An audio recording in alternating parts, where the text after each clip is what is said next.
Belasan jurnalis dari berbagai media, baik cetak, elektronik maupun online, yang bertugas melakukan peliputan di wilayah Kabupaten Lamongan, Jawa Timur, kembali mendatangi Polres Lamongan. Para awak media ini mengeluhkan sulitnya mendapatkan informasi pemberitaan yang ada di Polres setempat.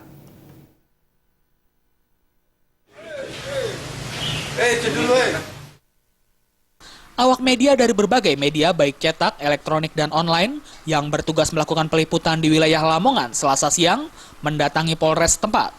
Dalam aksi ini, para awak media mengeluhkan sulitnya mendapatkan akses informasi pemberitaan yang ada di Polres setempat selama beberapa bulan terakhir ini.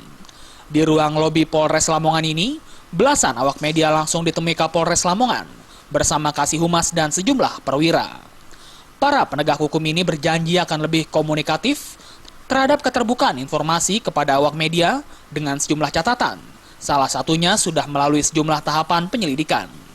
Sekali lagi saya terima kasih menyampaikan undang-undang kalaupun memang keterbatasan belakang ini, tapi kami yakinkan saya pribadi dan kawan-kawan tidak ada bermaksud untuk menutup informasi, menutup berita kepada kawan-kawan jurnalis, karena ini yang memang membantu menyebarluaskan.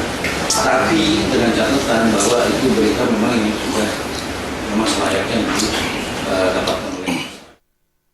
Belasan awak media Lamongan ini berharap antara petugas kepolisian dan wartawan terjalin kemitraan yang harmonis dalam memberikan informasi. Kedatangan belasan awak media ke Polres Lamongan ini sendiri merupakan yang kesekian kalinya setelah sebelumnya beberapa bulan yang lalu awak media menggelar aksi solidaritas adanya polisi yang melakukan kekerasan terhadap salah satu jurnalis. Dari Lamongan, Jawa Timur, Muhammad Baso.